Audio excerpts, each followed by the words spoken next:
मंदिर में जो मूर्तियां उसकी जो पूजा करते हैं वो तो प्रतीकात्मक है। जैसे महात्मा गांधी का स्टैचू खड़ा किया, पुतला, तो महात्मा गांधी का पुतला है ना, असली महात्मा गांधी तो नहीं है ना। महात्मा गांधी चैतन्य रूप में आके इधर बैठ गए और इधर उनका पुतला है, तो हार किसको डालेंगे? फूलों का। इनको डालेंगे चैतन्य रूप को या पुतले को डालेंगे? चैतन्य रूप को डालेंगे। तो जो परमात्मा है वो भी कभी कभी कभी इस सृष्टि पे चैतन्य रूप में अवतरित होता है या नहीं होता है? और होता है तो कब होता है? कौन सा समय है परमात्मा का इस सृष्टि पे अवतरित होने का? वो समय है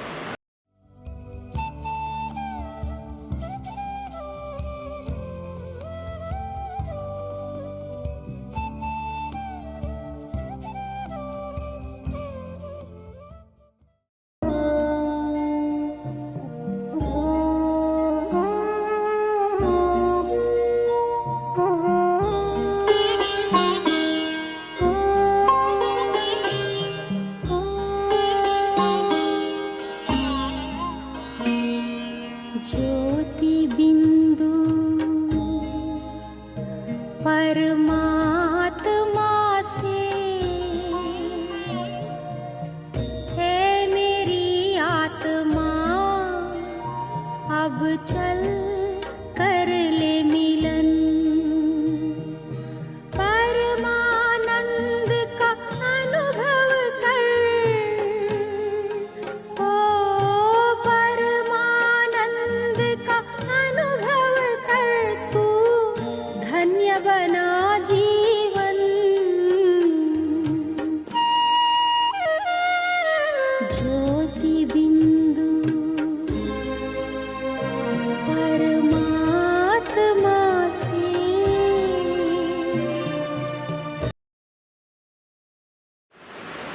ओम शांति। ओम शांति का अर्थ है मैं आत्मा शांत स्वरूप हूँ। तो आज हमारा जो सेमिनार का टॉपिक है वो है आध्यात्मिकता क्या है। आध्यात्मिकता का अर्थ क्या है? कोई बताएगा मुझे आध्यात्मिकता क्या होती है? बताएंगे कोई? आध्यात्मिकता क्या होती है? आध्यात्मिकता के आत्मा, बोलिए बोलिए।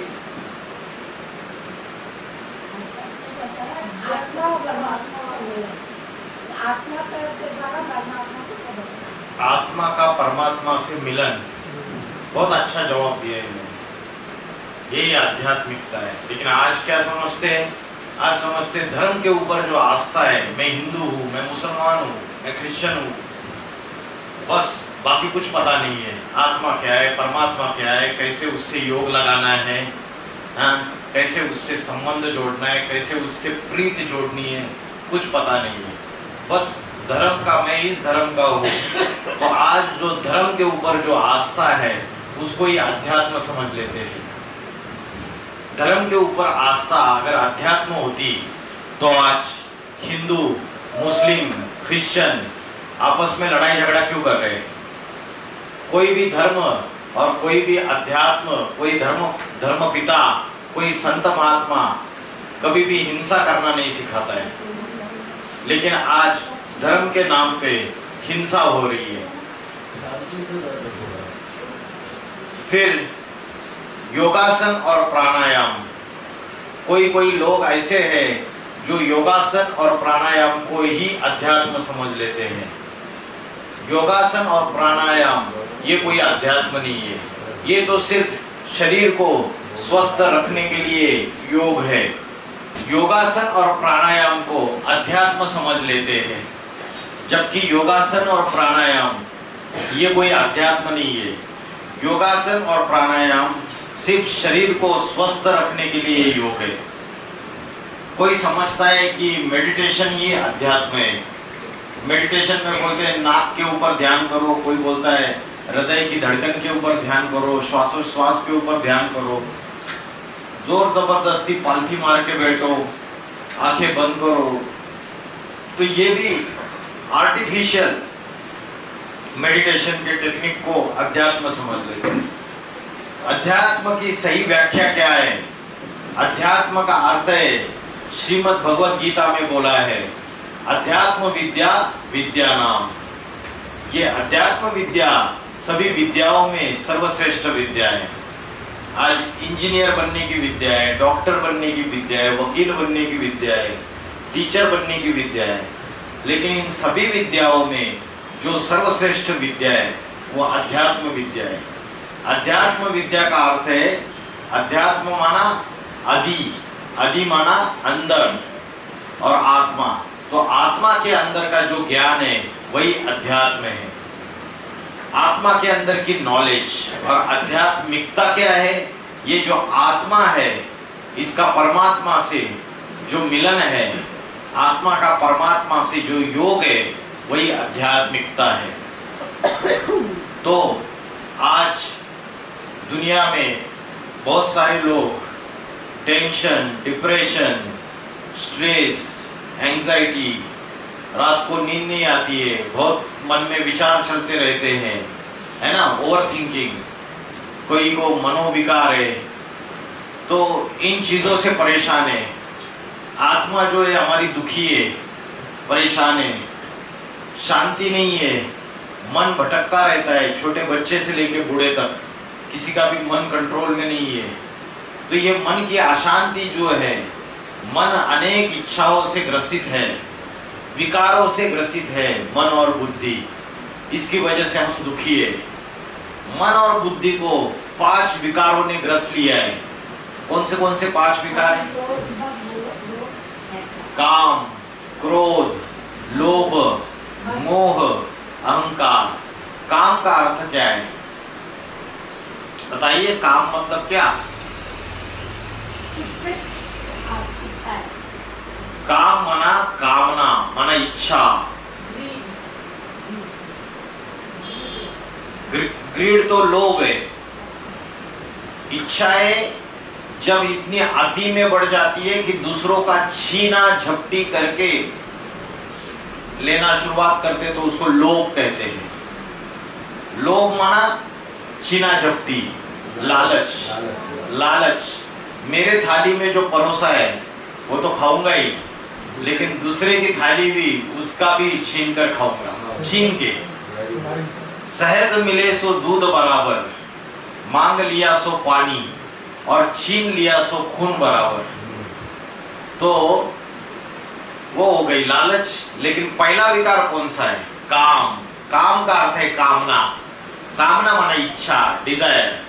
और कामनाओं में सबसे प्रबल कामना कौन सी है? सबसे पावरफुल इच्छा कौन सी है? सबसे प्रबल कौन सी कामना है? धन कमाने की? नहीं, धन भी क्यों कमाते? अच्छा, धन क्यों कमाते? धन कमाते, बड़ा बंगला लेते हैं, सारी वस्तुएं इकट्ठा करते हैं, सुख शांति के लिए करते हैं, या और भी कोई बड़ी कामना है उसके पीछे?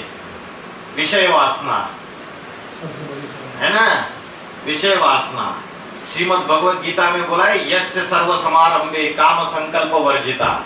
ये दुनिया में जितने भी काम करते हैं ना, उसके पीछे क्या है? विषय वासना का संकल्प है। अच्छा, मकान भी क्यों लेते हैं 4 दीवारी का? रहो साधारण झोपड़ी में रहो।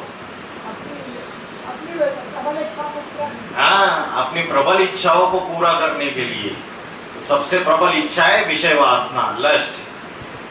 तो में स्वार्थ युक्त प्रेम है कि बाप जो है सारी संपत्ति, प्रॉपर्टी मेरे को मिल जाए, हाँ मेरे को मिल जाए, मेरे बाप की सारी प्रॉपर्टी, और नगर नहीं देता है, दूसरे बेटे को देता है या बेटी को देता है, तो मैं तो मार दूंगा। हाँ, भाई का गला काट रहा है प्रॉपर्टी के लिए। तो स्वार्थ युक्त प्रेम है या नहीं है? पुरुष और स्त्री का जो प्रेम है उसमें भी स्वार्थ भरा हुआ है। उसमें सच्चा प्रेम है? हाँ, सच्चा प्रेम है स्त्री और पुरुष के प्रेम में, पति पत्नी के। सिर्फ इंद्रियों का सुख लेना है, हाँ, इससे परे का प्रेम नहीं है। जो निस्वार्थ प्रेम होता है, हाँ, तो वो नहीं है। तो आज ये क्यों हो गया? इसका मूल कारण क्या है? ये 5 विकारों ने हमें ग्रसित क्यों किया? उसका मूल कारण है हम अपनी आइडेंटिटी को भूल गए। हमारा खुद का परिचय क्या है इसको हम भूल गए कि हम कौन है। Who am I? मैं कौन हूँ, ये परिचय हम भूल गए।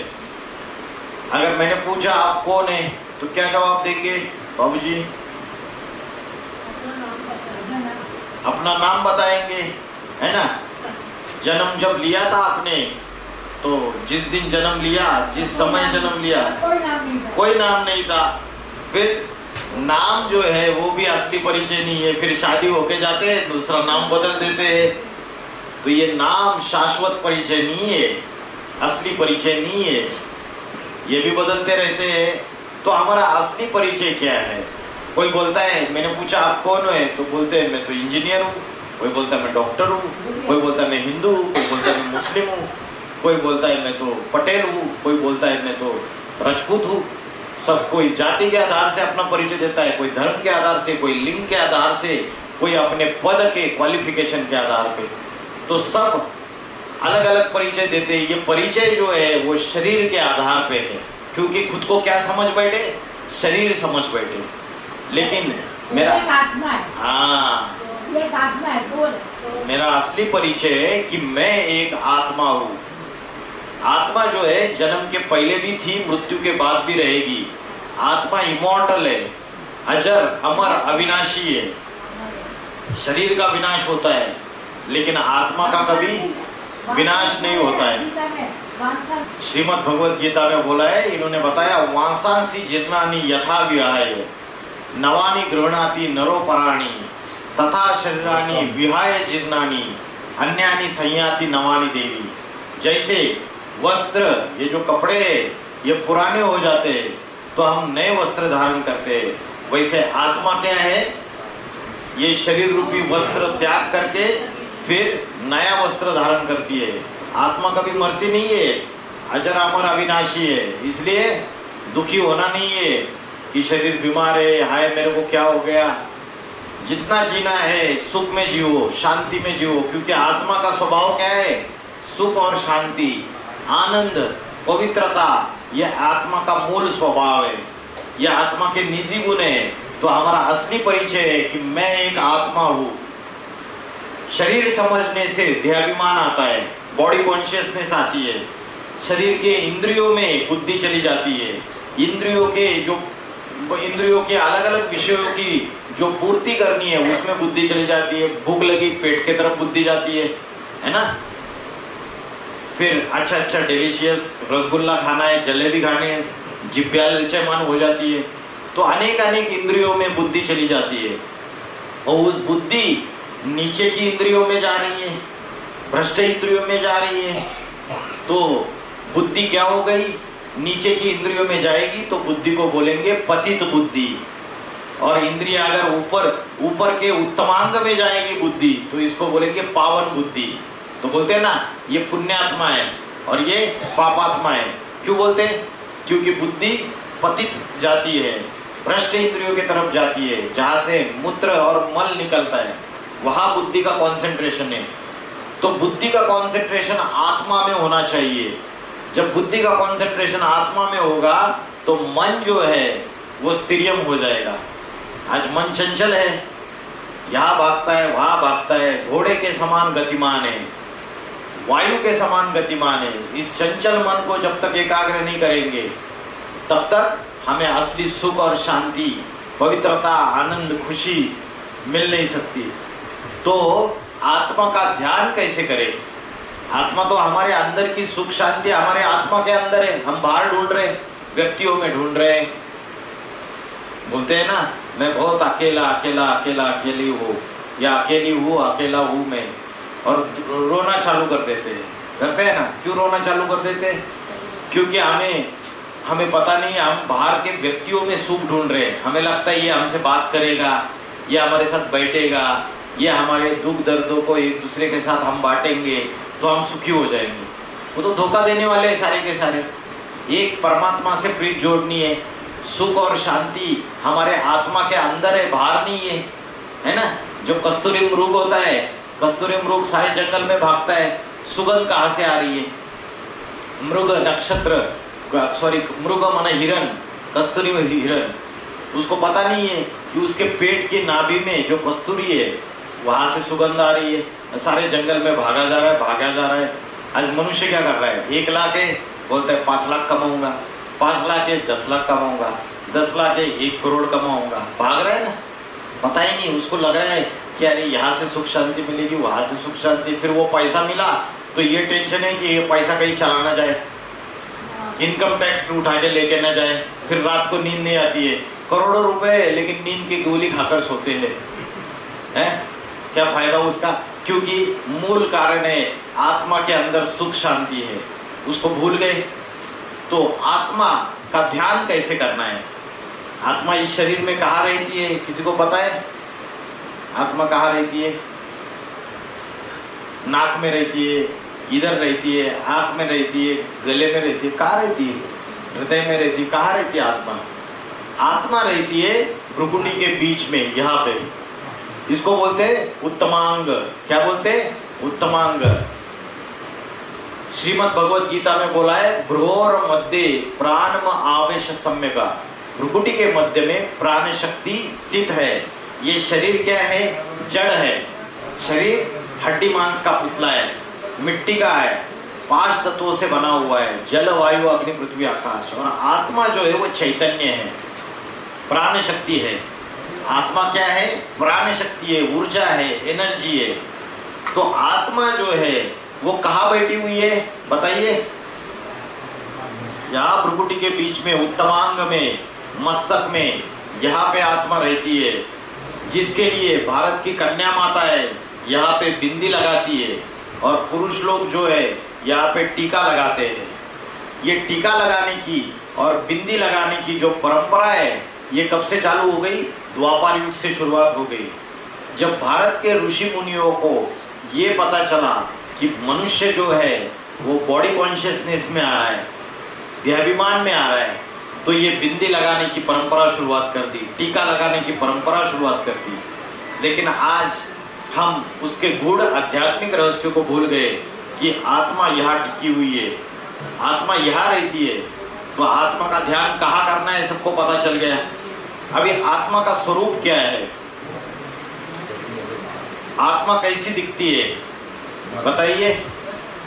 आत्मा जो है इन आंखों से तो दिखाई देती नहीं है। तो आत्मा का असली स्वरूप क्या है? जैसे आकाश में एक सितारा चमकता है, वैसे आत्मा जो है स्टार है, सितारा है।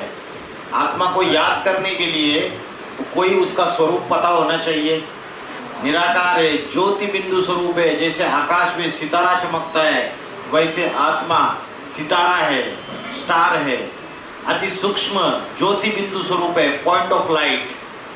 तो आत्मा का ध्यान कहाँ करना है बताइए? सभी लोग बताइए मुझे, सबको समझ में आए हैं? यहाँ पे भ्रुकुटी के बीच में, और हाँ जी, जैसे आकाश में सितारा चमकता है वैसे आत्मा यहाँ सितारा मुआफिक है। तो आकाश में सितारे को देखा है, उसको यहाँ पे अनुभव करो। आत्मा का ध्यान करने से आपका मन जो है वो एकाग्र हो जाएगा, मन कंट्रोल में आ जाएगा, बुद्धि स्थिरियम हो जाएगी। और जो 5 विकार है, काम, क्रोध, लोभ, मोह, अहंकार, जिन्होंने हमको दुखी बनाया है, पतित बनाया है, वो भाग जाएंगे। आत्मा की जो मूल शक्तियां है, क्या मूल शक्ति है? प्रेम, आनंद, पवित्रता, सुख, शांति, ये वापस लौट आएंगे। तो आत्मा का ध्यान करने का सबसे अच्छा समय कौन सा है दिन में, 24 घंटे में? ब्रह्म मुहूर्त का समय, ब्रह्म मुहूर्त का समय, प्रातः समय 2 बजे से लेके 4:45 बजे तक का जो समय है, इस समय आत्मा का ध्यान करना चाहिए। लेकिन क्या करते हैं? रात को देर तक सोते हैं, सोते नहीं है, हम देर तक जगते रहते हैं। श्रीमद् भगवद गीता में तो बोला है, या निशा सर्वभूतानाम यस्याम जागृति संयमी। जो इंद्रियों को संयम करने वाले जो योगी पुरुष है वो कब जागते हैं? ब्रह्म मुहूर्त के समय जागते हैं, है ना? और वो अपनी इंद्रियों को संयम करना, अपने मन को एकाग्र करना, अपनी आत्मा का ध्यान करने का अभ्यास करते हैं। तो प्रातः समय 4 बजे उठ जाइए आप। 4 बजे से लेकर 5 बजे तक आत्मा स्टार हूँ, एक ही थॉट, एक ही विचार होना चाहिए।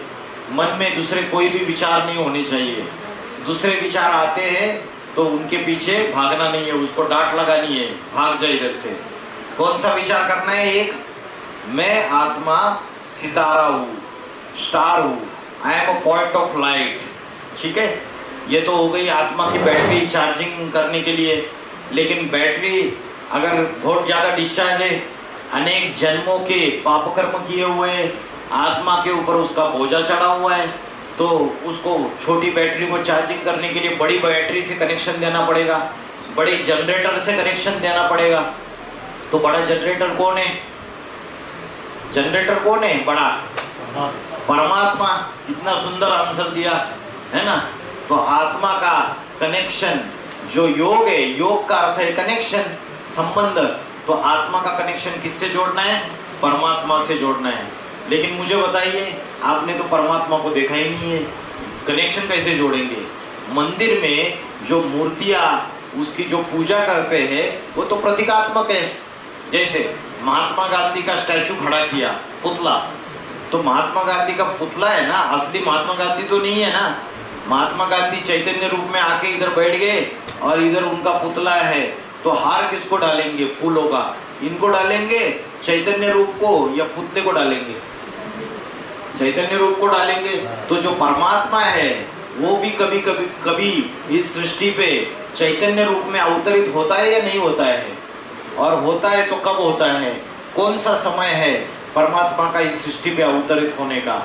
वो समय है घोर पापी कलयुग का, जब धर्म की ग्लानि हो जाती है, सनातन सत्य सनातन धर्म की, अधर्म फैल जाता है, अनेक अनेक दूसरे धर्मों का फैलाव हो जाता है और सनातन धर्म की धारणाएं लोप हो जाती है, तब परमात्मा इस सृष्टि पर अवतरित होते हैं अति साधारण मनुष्य शरीर में।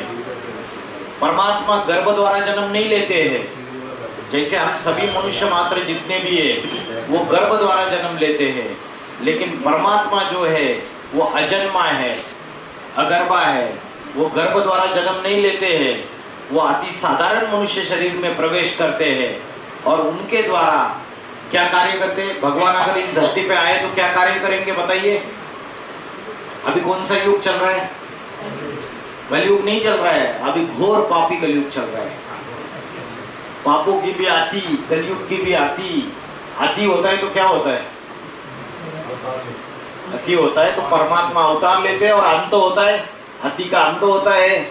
आज दुनिया में दुख, अशांति, पाप, भ्रष्टाचार, अत्याचार, व्यभिचार, हिंसा, आतंकवाद, इसकी आती हो रही है नहीं हो रही है? हाँ, मनुष्य आत्मा के अंदर भी रावण राज्य फैला हुआ है, अपने अंदर ही रावण और राम की युद्ध चलती रहती है। रावण माना राक्षसी वृत्ति है, राम माना दैवी गुण। तो दैवी गुण और राक्षसी वृत्तियां, इसके अंदर कलह क्लेश चल रहा है। घर घर में महाभारत चल रही है, महाभारत चल रही है ना, घर घर में लड़ाई झगड़ा। कलयुग का अर्थ ही है कलह क्लेश का युग। क्या है? कलह क्लेश का युग। तो ऐसे कलह क्लेश का जो युग है, इसमें सारे धर्म आपस में लड़ाई झगड़ा कर रहे हैं, जाति आपस में लड़ाई झगड़ा कर रहे हैं। संकुचित वृत्ति हो गई, मेरी जाति महान, मैं राजपूत, मैं पटेल, मैं जाट, मैं मराठा, इसमें ही लड़ रहे, इसमें ही मर रहे। मेरे को रिजर्वेशन दे दो, मुझे रिजर्वेशन दे दो, नहीं दिया तो ऐसा कर देंगे, आपस में हिंसा पे उतार आते। तो आज रावण राज्य फैला हुआ है कलयुग के अंत में। उस समय परमात्मा शिव इस सृष्टि पर अवतरित होते हैं। आपने बोलेंगे शिव के तो अवतार दिखाए नहीं, अवतार तो विष्णु के दिखाए। लेकिन शास्त्रों में क्या बोला है? अच्युतम केशवम रामना नारायणम कृष्ण दामोदरम वासुदेव हरि श्रीधरम माधवम गोपिका वल्लभम जानकी नायकम रामचंद्र भजे। वो शिव है, वो राम है, वो कृष्ण है, वो सारा एक ही पर्सनैलिटी है। उसको शास्त्रों में अलग अलग नामों से उसकी कथाएं बना दी, अलग अलग रूपकों में उसको ढाल दिया। अलग अलग तरीके से अलग अलग कृष्ण के उपासकों ने कृष्ण को भगवान बना दिया, राम के उपासकों ने राम को भगवान बना दिया। है वो एक ही परमात्मा सत्य जो शिव है। शिव का अर्थ है कल्याणकारी, इसलिए बोला है सत्यम शिवम सुंदरम। तो कलयुग के अंत में किसी साधारण मनुष्य के शरीर में अवतार लेता है।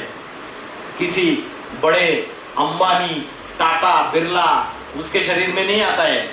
कोई बड़ा प्राइम मिनिस्टर, कोई बड़ा प्रेसिडेंट, देश का राष्ट्रपति, कोई बड़ा सुंदर पर्सनालिटी उसके शरीर में नहीं आता है। साधारण मनुष्य शरीर में अवतार लेता है।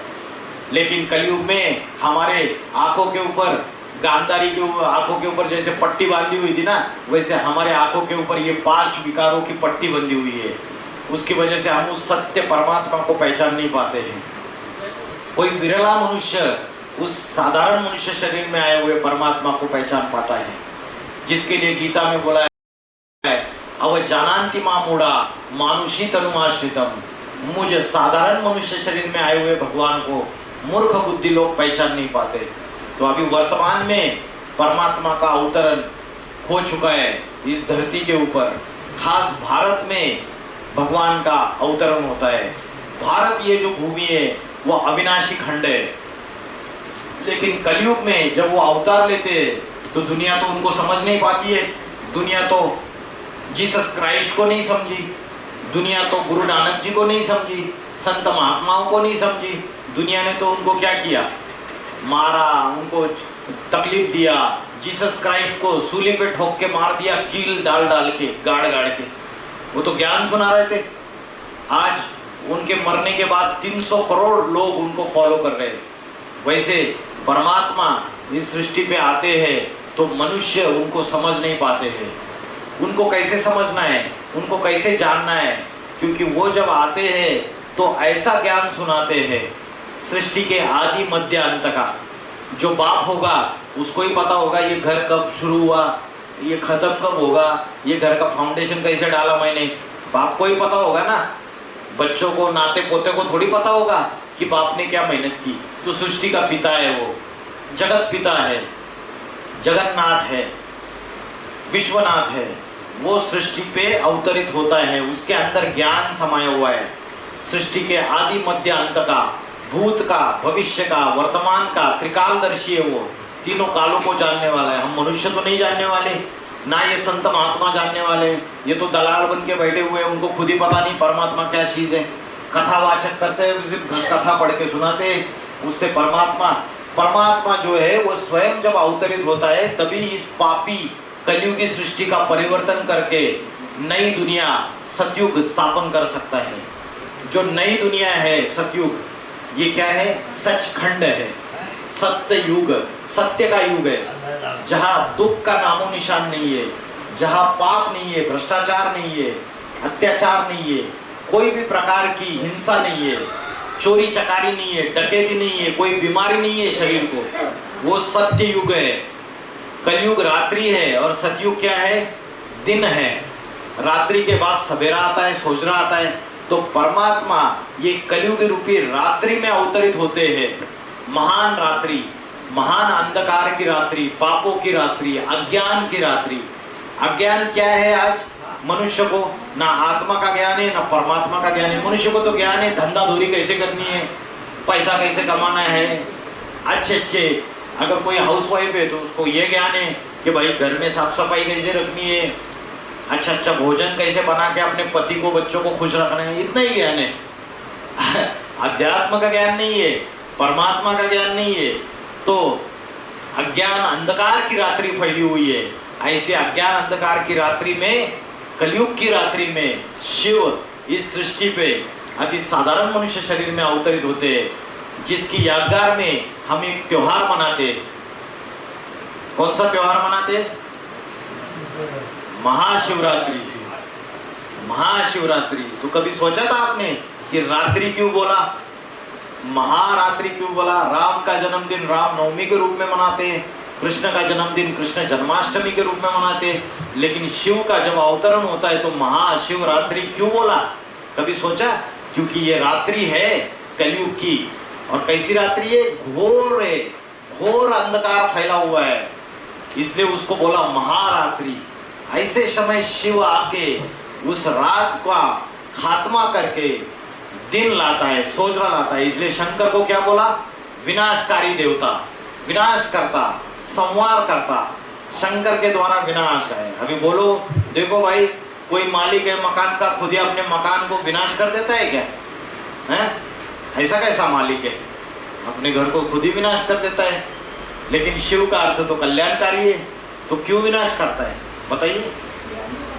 हाँ, पुरानी दुनिया हो गई है, ये मकान पुराना हो गया, ये मकान टूटा फूटा हो गया, ये सृष्टि एक मकान है, ये सारी सृष्टि एक मकान है।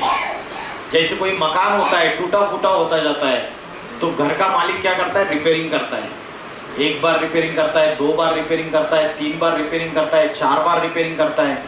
बार बार रिपेयरिंग करने के बावजूद मकान सुधरने का नाम नहीं ले रहा है। बीबी बाल बच्चे दुखी हो रहे हैं उस मकान में, पानी टपक रहा है छत से, दीवारों में क्रैक आ रहा है, तो हाँ, फिर उसको तोड़वा देगा अगर रिपेयरिंग से काम नहीं चलेगा। तो इस दुनिया में भी तोड़वाएगा और नया मकान बनाएगा। इस दुनिया में भी क्या हुआ? जब जब दुख, अशांति, पाप, भ्रष्टाचार, अत्याचार बढ़े, तो रिपेयरिंग के लिए किसको भेजा? जीसस क्राइस्ट आए, उन्होंने रिपेयरिंग की। ईसा मसीह, महात्मा बुद्ध आए, उन्होंने रिपेयरिंग की। आदि शंकराचार्य आए, उन्होंने रिपेयरिंग की, है ना। गुरु नानक जी आए, उन्होंने रिपेयरिंग की। तुलसीदास आए, कबीरदास आए, सूरदास आए, संत तुकाराम आए, ज्ञानेश्वर आए, अनेक अनेक संत मीराबाई आई, अनेक अनेक संत महात्माएं आए। इन्होंने क्या किया? सबने रिपेयरिंग किया। लेकिन रिपेयरिंग करने के बावजूद क्या ये मकान सुधरा? पाप खत्म हो गए इस दुनिया में से?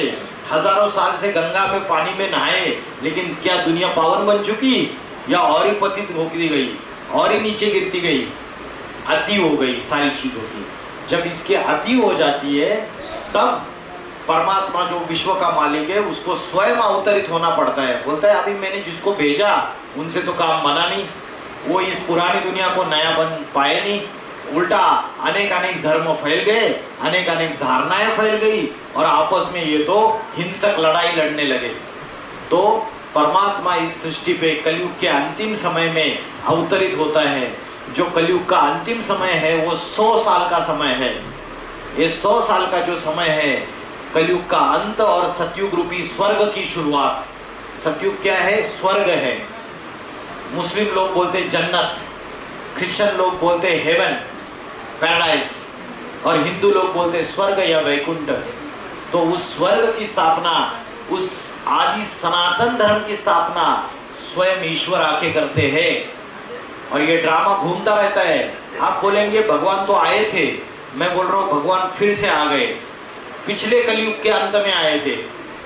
ये ड्रामा है सृष्टि का, ये घूमता रहता है गोल गोल गोल गोल। सतयुग, त्रेतायुग, द्वापरयुग, कलयुग का नरक आता है, रात्रि आती है, फिर से परमात्मा अवतरण लेते, फिर से पुरानी दुनिया को नया बनाते। ये ड्रामा घूमता रहता है। परमात्मा जब अवतरित होते हैं तो वो टीचर बन के आते हैं, सदगुरु बन के आते हैं, शिक्षक बन के आते हैं, और वो आकर आत्मा और परमात्मा के सारे रहस्य खोल देते हैं। राजयोग की शिक्षा पढ़ाते हैं। इंजीनियरिंग बनने की नॉलेज नहीं देते, वकील बनने की नॉलेज नहीं देते, अध्यात्म का ज्ञान देते हैं। जिसके लिए श्रीमद् भगवत गीता में बोला, नहीं ज्ञानेन सदृशम पवित्रम यह विद्यते। इस आध्यात्मिक ज्ञान के सिवाय इस सृष्टि में कोई भी वस्तु पवित्र नहीं है ना। बोला ज्ञान निर्धूत कल्मषा, गीता में बोला ज्ञान निर्धूत कल्मषा, कि जैसे हमारा शरीर मैला हो जाता है तो हम किसे पानी से स्नान करते हैं, लक्स साबुन लगाते हैं रगड़ रगड़ के शरीर का मैला साफ करने के लिए। वैसे आत्मा जब मैली हो जाती है, पतित हो जाती है, पापी हो जाती है, तो उसको किससे साफ किया जाता है?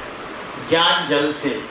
ये परमात्मा आके जो ज्ञान सुनाता है, उस ज्ञान जल से आत्मा के ऊपर का मैला हटाया जाता है। तो परमात्मा अतः इस साधारण मनुष्य शरीर में अभी वर्तमान में अवतरित हो चुके हैं, और उत्तर भारत में, उत्तर भारत की धरती पे परमात्मा का अवतरण होता है। उत्तर प्रदेश में फरुखाबाद जिले में कंपिल नाम का गांव है, जिसके लिए बोला कांपिल्य नगरी ने पांडवों ने वास किया। तो कंपिल नामक के गांव में अति साधारण मनुष्य शरीर में परमात्मा शिव का अवतरण हो चुका है। बड़े बड़े भविष्यकार है, उन्होंने भविष्यवाणियां की है। नॉस्ट्राडेम्स का नाम सुना है?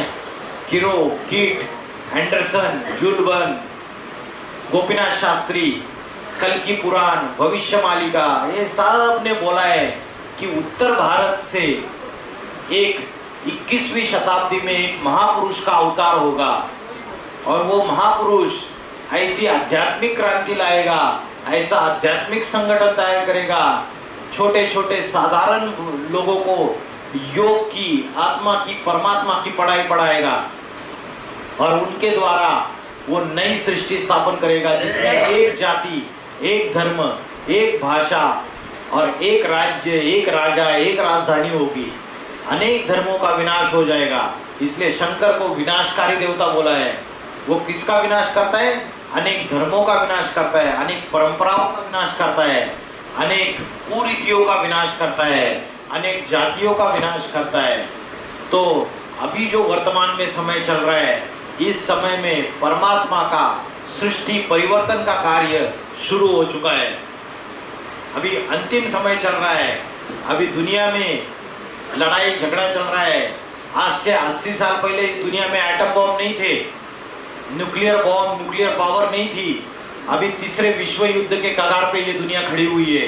अभी छोटे से छोटे देश के पास न्यूक्लियर पावर है, एटम बॉम्ब है। ये रिमोट कंट्रोल का एक बटन दबा दिया तो सारी दुनिया एक सेकंड में खलास हो जाएगी। तो मनुष्य ने अपनी तीखी बुद्धि से अपने विनाश के सारे साधन तैयार कर लिए। खुद ही जिस डाली पे बैठा है उसी डाली को काट रहा है, तो खुद भी नीचे गिरेगा। तो मनुष्य ने अपने विनाश के सारे साधन तैयार कर लिए। दूसरी तरफ हिंदू मुस्लिम दुश्मनी बढ़ती चली जा रही है। आगे चल के गृह युद्ध शुरू हो जाएगा भारत में, खासकर हिंदू मुस्लिम सिविल वार शुरुआत हो जाएगी। धरती माता के ऊपर पापों का बोझा बढ़ता चला जा रहा है। उससे क्या आएंगे? बड़े बड़े भूकंप आएंगे, ज्वालामुखी फटेंगे। कल देखा ना दिल्ली में कितना बड़े भूकंप के झटके बैठे। अभी तो वार्निंग है उसकी, मनुष्य को सुधर जा, अभी भी सुधर जा। ये धरती माता वार्निंग दे रही है, नहीं तो फिर बदला जरूर लेंगे। जो पाप कर्मों का बोझा बढ़ता चला जा रहा है धरती के ऊपर, बड़े बड़े भूकंप आएंगे, ज्वालामुखी फटेंगे, अकाल पड़ेंगे, दुकाल पड़ेंगे। तो जो मनुष्य उस शिव परमात्मा के शरण में गए, जो उसके शिव के शरण में गए, महाकाल के शरण में गए, उसका काल कुछ बिगाड़ नहीं सकता, उसको मृत्यु नहीं आ सकती। इसलिए बोलते हैं महाकाल की शरण में जो जाएगा उसको काल क्या खाएगा। बोलते हैं सर्वधर्मान परित्यज मामेकम शरणम व्रज। ये जितने भी देह के धर्म हैं जो आपस में लड़ाई झगड़ा कर रहे हैं, इनको छोड़ दो और मुझ एक शिव शंकर भोलेनाथ के शरण में आ जाओ। तो वो परमात्मा जो है उसकी शरण में जाएंगे। मन मना भव मध्याजी भव, उसके मन के संकल्पों में समा जाएंगे और उसके लिए कर्म करेंगे। जो खाएंगे, जो पिएंगे उसकी याद में, जो कर्म करेंगे उसकी स्मृति में। तो उसको यथार्थ रूप में हम आत्मा का परमात्मा से जो योग है वो तभी जोड़ सकते हैं जब साधारण शरीर में वो आया है, उसको पहचानेंगे हम कि वो कौन है। वो आकर जो ज्ञान सुनाता है तभी उससे योग जोड़ सकते हैं। जैसे माँ, बच्चा अमेरिका चला गया तो बच्चे को याद करती है, बुद्धि योग जोड़ती है ना। बच्चे को याद करने के लिए उसको पालथी मार के बैठना पड़ता है, आंखें बंद करनी पड़ती है। बच्चे को राहुल राहुल राहुल राहुल राहुल राहुल राहुल करके जाप करना पड़ता है। या बच्चे का फोटो देख के याद करती है, या कोई म्यूजिक बजा के, कोई गाना बजा के याद करती है, कोई डांस करके याद करती है। क्या माँ सहज याद करती है ना, बुद्धि योग जोड़ती है ना। तो परमात्मा को भी सहज याद किया जा सकता है। कब? जब वो स्वयं किसी साधारण शरीर में अवतरित होगा। जैसे किसी को देखा है तो उसको याद कर सकते हैं। वो ज्ञान का सागर है, वो पवित्रता का सागर है, वो दिव्य गुणों का सागर है, त्रिकालदर्शी है। तो उसको याद करने से हमारे अनेक जन्मों के पाप कर्म विनाश हो सकते हैं। तो कल्प के अंत में ईश्वर का अवतरण हो चुका है। आने वाले समय में लक्ष्मी नारायण का राज्य शीघ्र ही आने वाला है, जिसमें एक जाति, एक धर्म, एक भाषा, एक राज्य स्थापन होने वाला है। तो इतना बोलकर मैं रुकता हूँ।